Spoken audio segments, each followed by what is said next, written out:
Desensibilizarea sistematică sau in vitro despre cea în imaginar și în cabinet o să vorbim, nu despre cea in vivo, pusă în practică, în realitate. Și am să... Practic, atunci când vorbim despre fobii, este utilă această desensibilizare.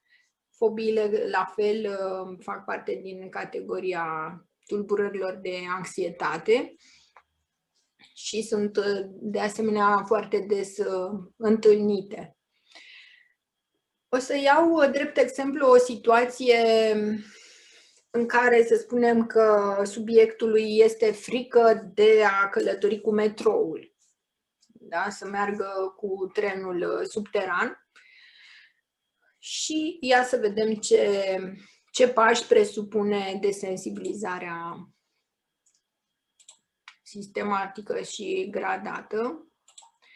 Am vrut să vă specific faptul că acea relaxare Jacobson despre care vă vorbeam la atacul de panică, o puteți găsi pe centrulconfident.ro la resurse.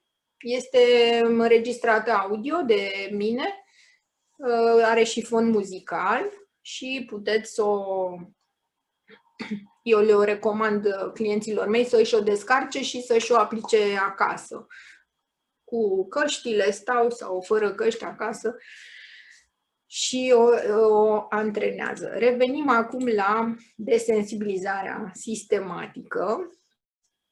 Atunci când avem de-a face cu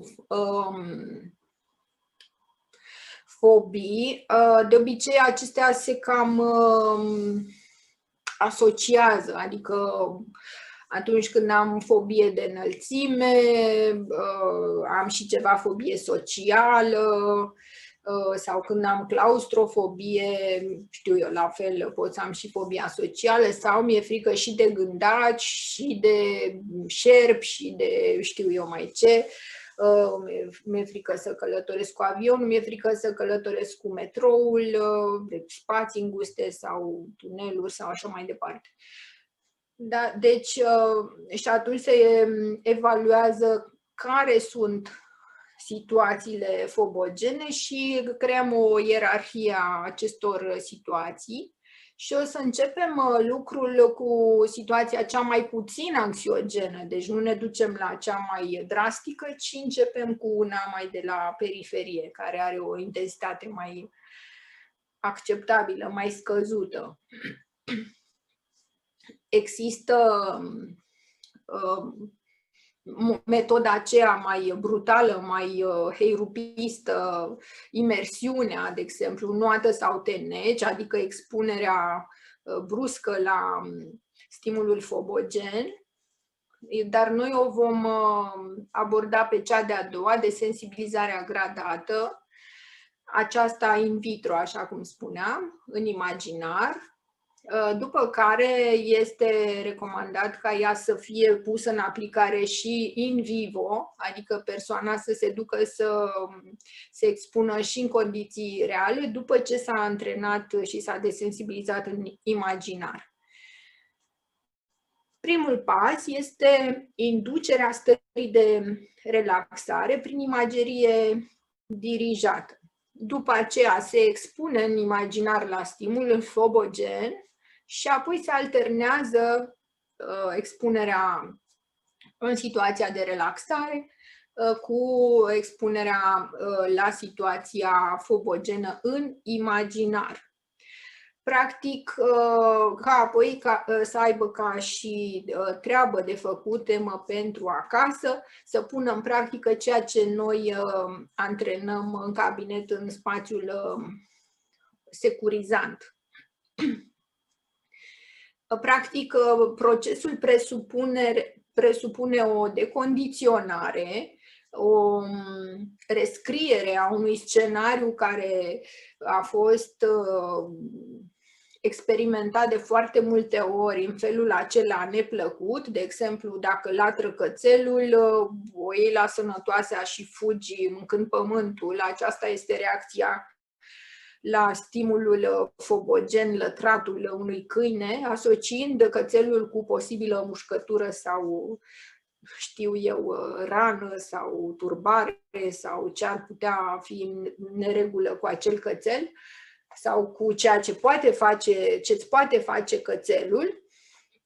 Și acum învățăm să rescriem, să suprapunem peste condiționarea anterioară o nouă atitudine, un nou comportament mai adaptat, mai potrivit pentru vârsta la care este omul și momentul în care se află. Practic, e important să întrebăm înainte de a începe demersul care este modul prin care tu te relaxezi foarte bine. Care este locul în care tu te simți cel mai bine, care este locul tău preferat pentru relaxare, care a fost experiența extraordinară pe care tu ai trăit-o în asociere cu o stare de relaxare, da? Unde este locul acesta, când s-a petrecut și cum, ce anume te-a ajutat să fii atât de relaxat și de destins.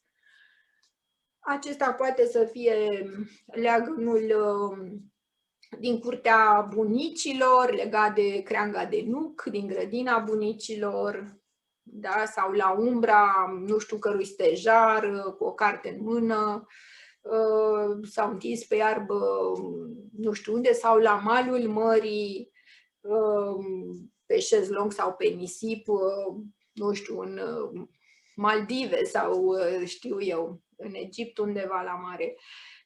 Deci unde a avut el experiența fericită în care s-a putut destinde și acea experiență este de referință pentru noi, pentru o stare de relaxare. E important să întrebăm ca nu cumva să găsim noi pentru el ce credem că i s-ar potrivi și în timp ce noi desfășurăm un scenariu, conducem o imagerie dirijată, el să spune că e la malul mării, pentru că mie îmi place la mare și asta mă liniștește și susurul valurilor mării sau sunetul valurilor mării sau senzația de nisip cald și miros de apă sărată și așa, mie să-mi facă foarte bine și să gândesc că și lui s-ar potrivi genul acesta de relaxare. Și, de fapt, când încep imageria dirijată, să constat că el respinge sugestia mea de a se transpune acolo, pentru că, ce să vezi, n-am investigat care e fobie și de apă. Da? Și nu am nimerit-o absolut deloc. Deci ar fi bine să întrebăm care este mediul și locul unde el a avut o experiență de genul acesta și pe aceea o vom folosi. Așa că vom conduce o sesiune de relaxare folosind detaliile pe care el mi le-a comunicat atunci când l-am întrebat de ce locul acela i-a rămas în minte ca fiind unul de referință pentru o stare de relaxare, de ce s-a gândit la el, ce a simțit, ce era în jurul lui, ce temperatură avea aerul, în ce lună se afla. Da? Deci detaliile acestea, ce căutai tu acolo, cu ce scop, cum ai ajuns să te simți atât de bine, ce anume a produs relaxarea respectivă și starea de bine. Și cer cât mai multe detalii. Și acum eu le voi folosi pe acelea pentru că sunt cunoscute, sunt trăite și au relevanță pentru el, deci îl va ajuta foarte mult să se transpună acolo. Așa că îl invit să închidă ochii. Dacă ne confruntăm cu anxietate ridicată, atunci recomand ca înainte de această sesiune în care el va fi necesar să închidă ochii, recomand să facem anterior și niște sesiuni de relaxare și o recomand pe Cea Jacobson. O puteți descărca și o să vedeți acolo cum se desfășoară și ce trebuie să spui.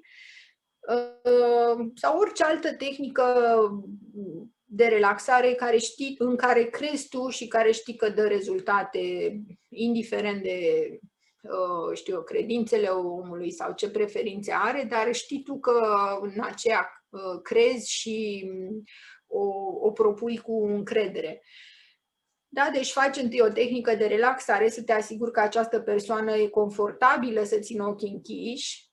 Dacă gradul de anxietate ridicat, n-ai această șansă și atunci e nevoie să faci antrenamentele acestea și să aibă și teme pentru acasă până reușește să se reîmprietenească cu starea de liniște, de relaxare și acum începi desensibilizarea. Îl rogi să închidă ochii și să se transpună în locul acela cu gândul, da? Se duce în imaginar în poienița despre care ți-a povestit. Este undeva la munte, într-o primăvară, deci anotimpul este primăvara, luna este aprilie, să spunem, da, sau mai. Apoi îi descrii ce ți-a povestit el, ce este acolo, cum este locul, îi descrii, este o poieniță lângă marginea pădurii și iarba este verde, un verde proaspăt, crud, miroase a iarbă proaspătă, a florii din acelea gălbenele sau cum se cheamă, bănuței, știu eu, untișor, cum se numesc floricelele acelea albe și galbene din poieniță. Sau uite, este martie, să spunem mai degrabă, ca să fie și un cireș înflorit acolo și să vină, când adie vântul, vine și un miros de flori de cireș.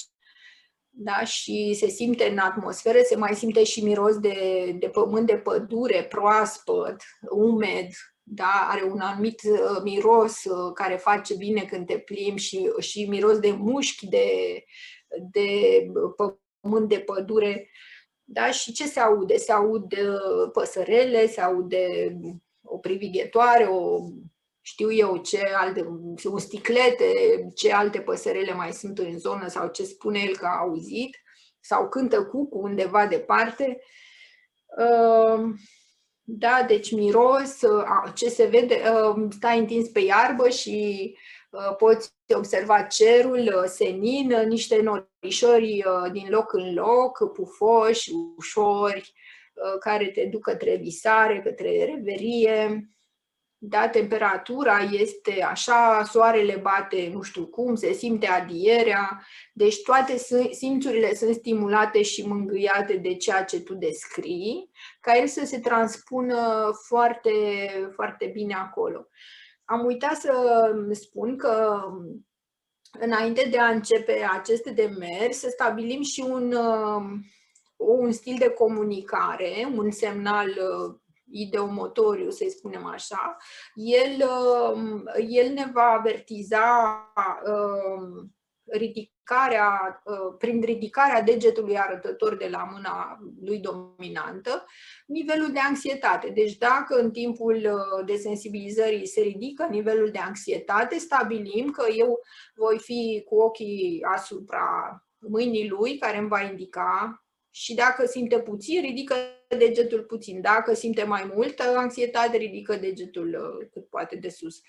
Da? Ca să nu îl scot și să pierdem starea de relaxare, discutăm, semnalizăm așa, comunicăm non-verbal din partea lui.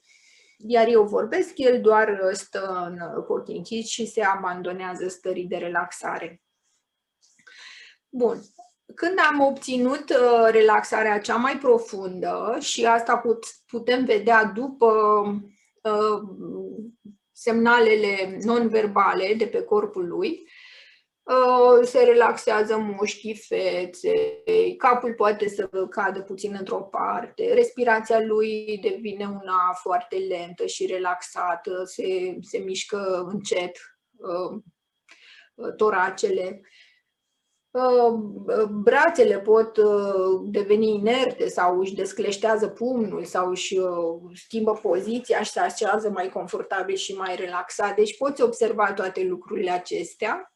Când observi că corpul lui a intrat și el în starea pe care tu ai condus-o, pe care ai descris-o, este clar că e un început, e un timp potrivit să începem expunerea la situația fobogenă. Și păstrând această stare, vom urmări să ne transpunem la situația cealaltă.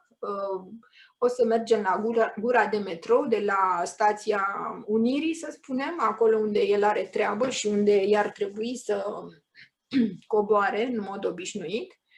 Și te afli pe trotuar, ești în fața scărilor, la fel îl transpunem cu toate simțurile, observi și de data aceasta atenția trebuie să fie la fel în exterior, nu pe gândurile tale, nu pe temerile tale, nu pe ceea ce erai obișnuit să faci cu mintea, cu imaginația, ci atenția cu toate simțurile este către exterior, către ceilalți, către mediu, nu către tine. Și te uiți, tu descrii cam ce se întâmplă la o gură de metrou și ce ți-a mai povestit și el că îl făcea să se abțină.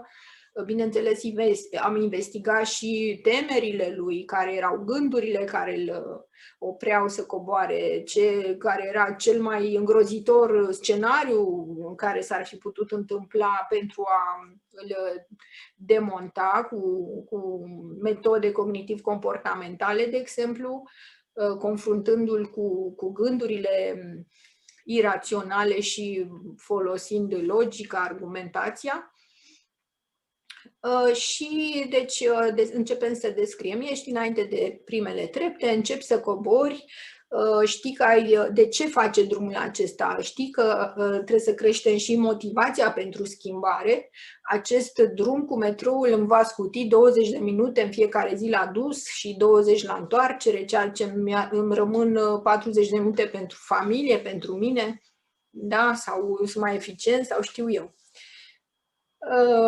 Sau călătoresc și eu împreună cu colegii și mai avem și discuții plăcute la metrou, da? Dar teama m-a oprit să mai pot face asta. Știm și de ce vrea să revină la obiceiul dorit.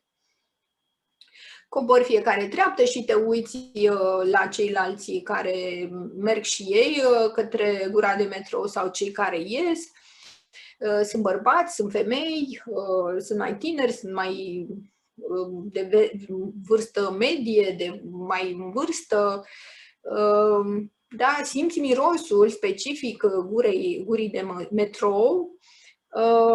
Ai coborât până pe palier și aici observi alte detalii. Mai sunt afișe din loc în loc pe stâlpul acela, pe peretele din stânga, din dreapta. Continui să mergi, păstrând această stare de detașare, de relaxare, fiind focusat pe obiectivul călătoriei tale cu metrou, să-ți eficientizezi timpul. Bun, ai ajuns pe palierul unde se plătește. Te duci la ghișeu, cumperi cartela, introduci cartela, treci dincolo de turnicheții aceea și acum urmează să cobori următoarele trepte care te duc chiar pe peron. Ne uităm la degețel, dacă se ridică un pic, continuăm să vorbim. Dacă începe să urce, atunci ne oprim. Și ce facem acum? Pac, plonjăm înapoi în poieniță. Ne reîntoarcem la poieniță și continuăm să descriem, iarăși ne punem în contact cu atmosfera de acolo, cu zumzetul insectelor fericite. Da, acum poți să te să te duci lângă izvor, e un pâriaș acolo pe lângă cireș și te duci și faci rotocoale cu degetul în apa cristalină, simți cât de rece este și o simți încărcată cu energia muntelui, vine cu energia pământului, a muntelui, te revigorează, te hrănește, nu știu, îți pârâie celulele de sănătate, de fericire. Fericire din lucruri mici. După aceea pui și o frunzuliță pe pârâia și o privești cum se duce odată cu apa până departe. Mai simți puțin mirosul de flori de cireș, vine o pală de vânt și scutură petalele și acum ninge frumos asupra ta cu petale de cireș și tot așa. Când iarăși văd că s-a relaxat degetul, nu mai e de mult ridicat și iarăși mimica feței și ritmul respirator îmi spun că e din nou relaxat, iarăși ne mutăm acolo unde am rămas, a trecut de turnichet și urmează să coboare, ne ducem înapoi pe peron, în stația de metroului. Și urmează să coboare următoarele trepte, unde acestea îl conduc direct pe peron. Se uită la peroane, ce e pe stânga, ce e pe dreapta, câți oameni sunt, observă dacă sunt scaune libere, se îndreaptă către unul dintre ele și se așează, poposește puțin și își are gazul să observe toată atmosfera din jur. La fel oamenii, afișele, ce e scris pe monitoare, unde se duc trenurile acestea, pe unul dintre peroane vine un tren, observă cum intră lumea și cum iese, neavând încă nimic de gând să facă, doar să stea acolo și să observe, da? Și trenul vine, lumea coboară, lumea se urcă, trenul pleacă, după care vine un alt tren și pe celălalt peron unde are el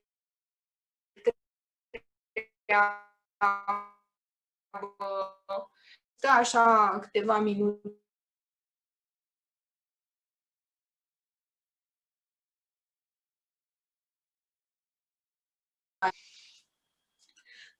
Și la un moment dat își propune ca pe următorul tren să-l ia și el și să călătorească o singură stație, chiar dacă până acasă, să zicem, are 10, astăzi își propune să călătorească o singură stație, așa că se pregătește emoțional pentru asta, își propune să-și aleagă un loc în vagon, acolo unde să se simtă în siguranță, să poată observa, să aibă sub ochii lui ce se întâmplă, da? Și iată că vine trenul. Dacă în timpul acesta vedem iarăși că se ridică degetul, pac, ne ducem înapoi în poieniță și ne întoarcem de la pârâu și ne ducem înapoi pe iarbă și ne descălțăm și facem niște pași cu picioarele, cu tălpile goale pe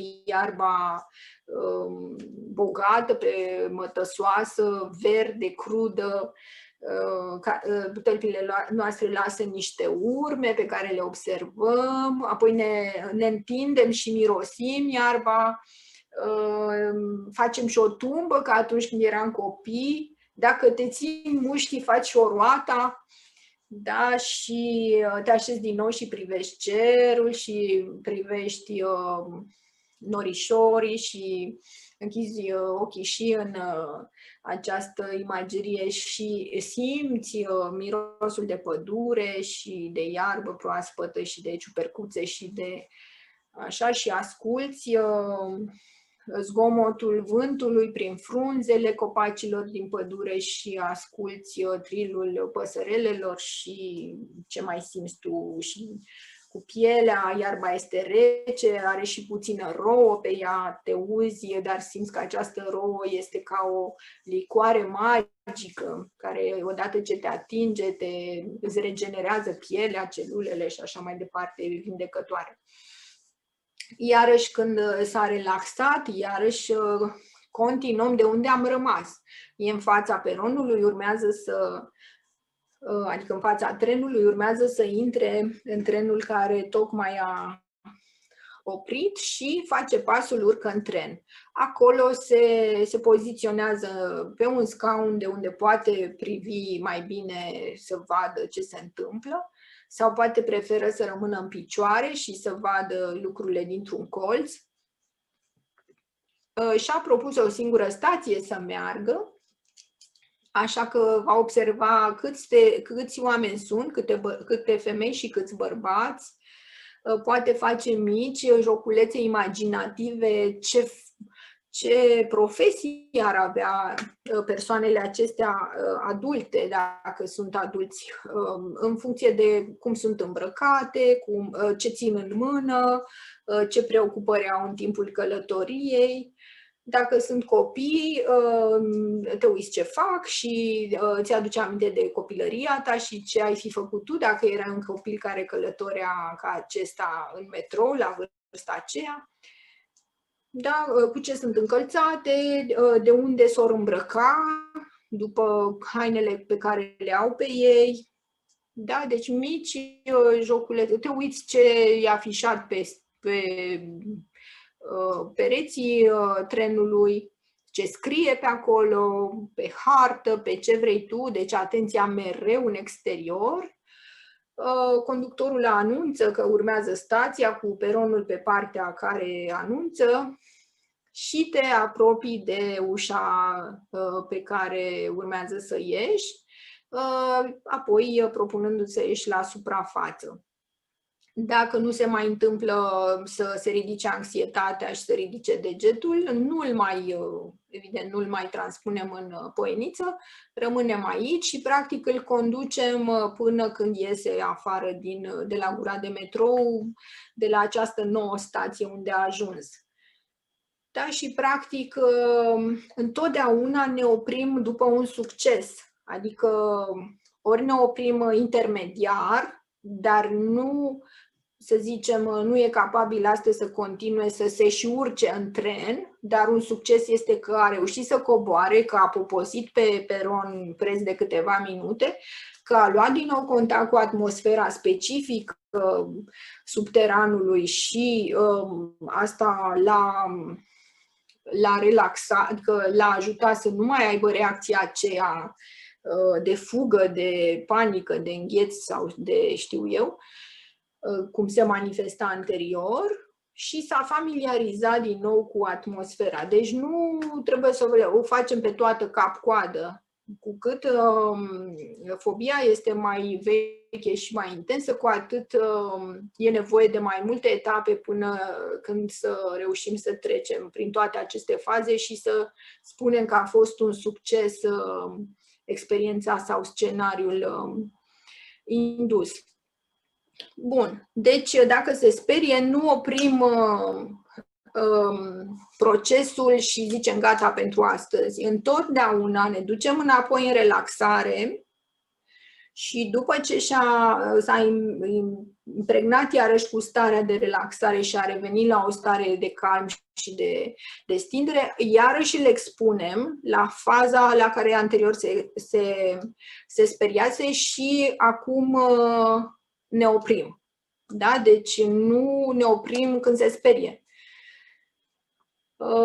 Și de asemenea e important să ne asigurăm că nu are o atitudine de evitare. Adică tu vezi că stă cu ochii închiși și îți imaginezi că urmează ceea ce tu propui în scenariul de imagerie dirijată. Dar el de fapt se gândește la cum prepară pizza diseară sau evită expunerea pentru că nu se simte confortabil.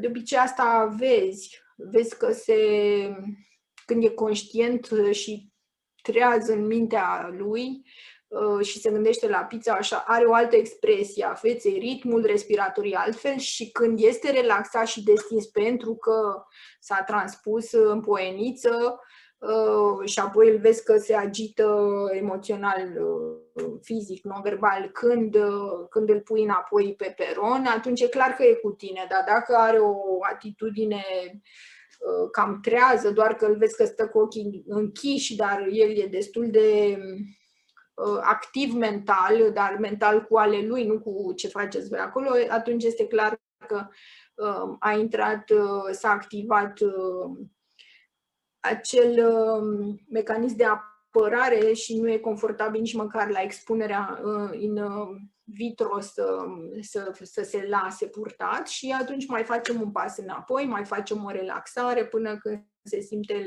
mai construim la relație până când se simte în siguranță să se abandoneze ție, să aibă încredere că ești cu el, că îl conduci și nu mai este necesară fuga de expunere chiar și în imaginar. Cam asta este. Deci, practic, ce facem prin această desensibilizare gradată? Reasociem ceea ce era anterior, expunerea egal disconfort, frică, panică, fugă, evitare. Și acum, prin acest antrenament, suprapunem, reasociind situația care până atunci era fobogenă cu o stare de calm și de relaxare. Da? Și însoțim în proces cu ajutorul acestei stări de calm și de relaxare. Și atunci se reasociază, chiar și în imaginar, starea de relaxare sau coborârea la metrou cu o stare de relaxare. Da? Dacă nu e suficient, o repetăm și data viitoare, până când se simte încrezător, să o pună în practică în realitate, in vivo. Da? Deci după ce am parcurs acest exercițiu, expunere, îi propunem ca dacă se simte în stare să pună în practică până data viitoare, într-o zi să facă o vizită și să coboare la metrou. Asta este recomandarea noastră. Acum depinde cât de mare este teama și anxietatea. Dacă încă nu se simte pregătit, repetăm scenariul data viitoare. Practic va avea două expuneri de asociere a coborârii la metrou cu o stare de relaxare, care deja a suprapus de 2 ori experiența peste vechiul scenariu cu evitare și teamă și o repetăm până când el se simte pregătit. Nu recomand să ne ducem noi cu el să-l însoțim, pentru că altfel e ca și când s-ar duce iarăși mama cu copilul de mână. Important este să se ia singur în grijă și să își genereze singur sentimente de siguranță și de grijă și de securitate și astea le obține în cabinet prin aceste expuneri repetate în imaginar, gradual. Da? Și după ce se simte în stare, poate să fie de 2 ori, de 3 ori nevoie să repetăm exercițiul de desensibilizare în imaginar și abia pe urmă să se simtă în stare să coboare. După care, dacă am făcut prin mai multe faze desensibilizarea, cu ajutorul mai multor faze, la a doua ședință de-abia a coborât de la turnicheți până pe peron și acolo a rămas, o mai repetăm și data viitoare și încă o dată, până când se simte capabil să se ducă și în realitate să stea pe un scaun acolo și acesta e obiectivul, doar să stea pe scaun și apoi să urce înapoi de unde a venit, nu să ia metroul, trenul în acea zi. Da? Deci clientul spune cum simte și cât se simte de pregătit, nu forțăm, nu îl însoțim, ci îl ajutăm doar să retrăiască evenimentul într-un cadru de siguranță, asigurându-l că suntem acolo cu el, poate deschide ochii când dorește, poate opri totul când dorește, dar noi îl vom conduce cu asumare, cu profesionalism în acest demers.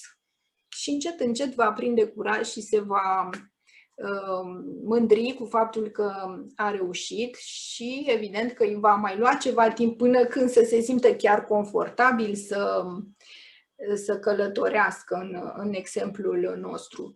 Desigur, e important să asocieze asta și cu antrenamentul de gestionare a gândurilor și a emoțiilor negative. Deci sunt o mulțime de alte lucruri de făcut în paralel, dar aceasta este varianta de desensibilizare gradată. Spuneam că am făcut o ierarhie a situațiilor fobogene. După ce am trecut de aceasta, putem merge la a doua situație sau a doua fobie, să o desensibilizăm persoana și să aibă curajul să o pună și pe cealaltă în practică sau să facă în sensul în care își dorește lucrurile. Dacă aveți întrebări la desensibilizarea în imaginar sau sistematică.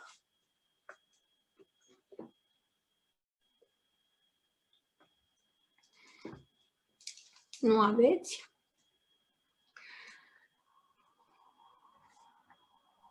Aș avea eu o întrebare. Da, Cristina. Am putea face procedeul acesta de desensibilizare în mai multe ședințe? Adică, bine, săptămâna asta facem procedeu, nu reușim să ajungem la capăt, putem să-l repetăm și în ședința următoare? Sigur că da, da. Asta spuneam, că el ne dă feedback-ul, da? Și practic întotdeauna ne oprim într-o condiție de siguranță și de confort pentru el. Nu-l forțăm, dar nici nu îl cocoloșim, nu ne ducem că poate nu ține și nu. Noi încercăm să depășim puțin limita și vedem cum reacționează. Am înțeles. Practic, atunci când se sperie sau se reactivează teama, atunci e momentul să plonjăm înapoi în poieniță sau în situația în care el o descrie ca fiind cea preferată și apoi ne reîntoarcem în posesia acelei stări și iarăși expunem la starea de dinainte, la momentul sau locul de dinainte, până când el asociază poposirea în locul acela cu o stare de relaxare și nu-i mai provoacă. Am și o întrebare. La fobia de gândaci, spre exemplu, unde pașii și traseul nu poate fi așa de predictibil ca la metrou. Cum apare gândacul? Ne gândim la familia gândacului? Adică mă gândesc totuși că aici este o chestie care apare pregătit. Foarte bună întrebarea. Pentru situațiile în care avem de-a face cu alte insecte sau alte genuri de fobii, șerpi, animale și așa, aș propune, în primul rând, cum se cheamă, normalizarea trăirii. E normal să te sperii de gândaci dacă, nu știu, prima dată când l-ai văzut, ai fost blamat de părinți că ești un fricos și nu ți s-a validat frica. Da? E normal să treci să-ți fie teamă să treci pe trecerea de pieton dacă atunci când erai mic erai târșuit de părinți, hai repede că mă grăbesc, tu vedeai acolo că e roșu și mama zicea că nu-i nimic și vedeai și un dita mai autobuz că vine și frica ta creștea, mama zicea că ești în siguranță sau nu zicea nimic, dar te ținea ferm de mână și te trăgea și tu vedeai pericolul acela și se crea discrepanța aceasta între ce făceai și ce simțeai și ce făcea mama sau ce nu făcea mama. Da? Și acolo sunt multe lacune, multe piese de puzzle lipsă, de unde practic și motivul întreținerii acestor fobii. Și atunci piesele acestea de puzzle trebuie rearanjate, să-i normalizăm. E normal să te simți așa, e normal să fii crescut cu frica asta de vreme ce nimeni nu a avut grijă de emoțiile tale, să stea să-ți explice ce se întâmplă, de ce se întâmplă, de ce facem asta, de ce zic să mergem și ești în siguranță și nu zic taci și nu mai vorbi că mă exasperezi sau taci din gură că îți dau și una sau știu eu, când copilului era frică sau se râdea de tine, ți-e frică de cățeluș, ți-e frică de un gândac, da, și tu încercai să ascunzi frica, fiindcă înțelegeai că a fi frică înseamnă să fii de râsul altora sau să fii slab sau... Și atunci normalizăm emoțiile acestea, e normal să fii trăit cu ele dacă tu, în loc să le exprimi, n-ai avut cui sau dacă le-ai exprimat s-a râs de tine și atunci a rămas copilul mic și speriat într-un adult, dita mai adultul, care încă se sperie. Și putem regla lucrul la fel. Când erai mic, dacă ne gândim la proporțiile, cum este o mașină sau un autobuz pentru un adult, care stai în stație și vezi că vine autobuzul, tu, adultul, știi că autobuzul ăla are acolo un stâlp unde scrie că e mașina nu știu care și oprește aici și aici coboară lumea și șoferul închide ușile și apoi tu pleci cu...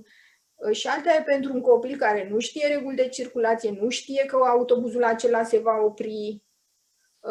Dacă el e atâtic, autobuzul e de 3 ori mai mare decât e văzut prin ochii unui adult. La fel și cu gândacul, la fel și cu șarpele sau liliacul sau știu eu ce povești am mai auzit, că vine și se lipește în păr. O mulțime de credințe, de mituri pot fi în spate sau de experiențe imaginate sau trăite.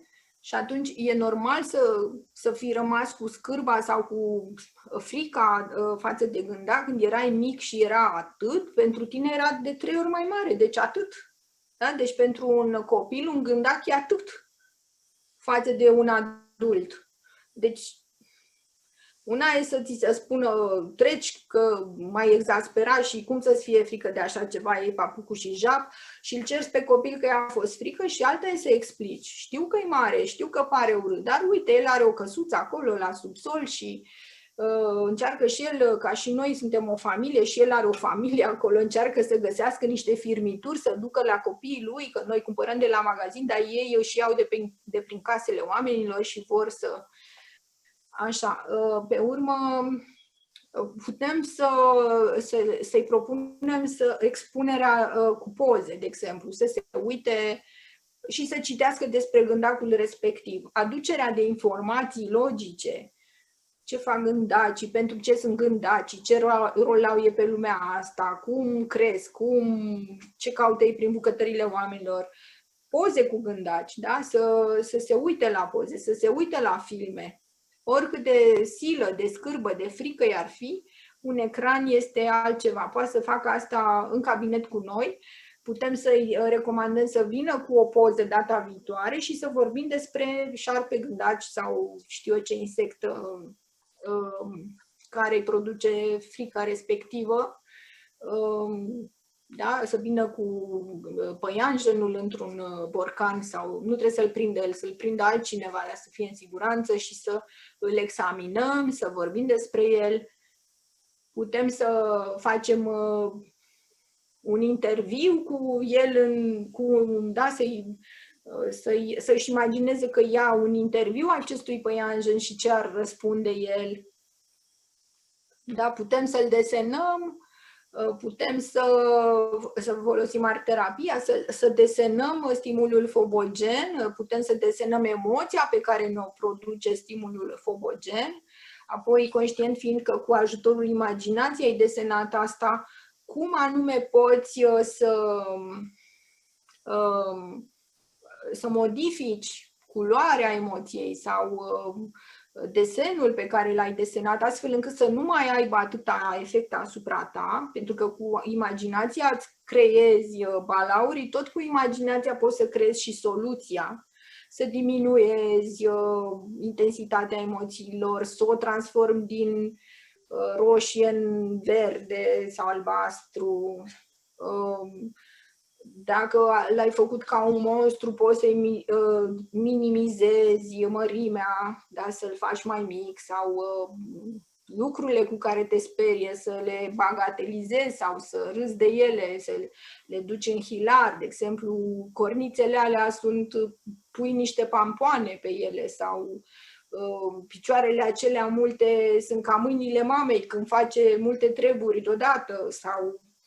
Da, să reconsidere detaliile, imaginea, într-un mod mai amuzant, mai simpatic, mai puțin agresiv. Să-ți imaginezi că vorbești așa, ca la desene animate sau ceva. Am mai auzit asta. Da, sigur că da, facem roleplay. Da, haios, da. Da, personificăm, facem schimb de... Și în hipnoză putem să facem asta, la fel să dăm alte valori, să facem apel la resursele noastre interioare, să ne ducem să liniștim copilul, liniștirea copilului, acela când era mic și s-a speriat prima dată. Da, deci putem face multe cu ajutorul tehnicilor de desensibilizare sau de terapie contra fobiilor. Da, vă mulțumesc din suflet, da, un răspuns foarte bun și voiam să punctez că asta cu desenul o fac cu foarte multe alte situații și funcționează teribil. Adică să deseneze orice situație din viață, după care să aducă o îmbunătățire și am descoperit niște lucruri incredibile. Dar funcționează și în afara fobiilor. Sigur că da. Da, mulțumesc mult de tot! Vreau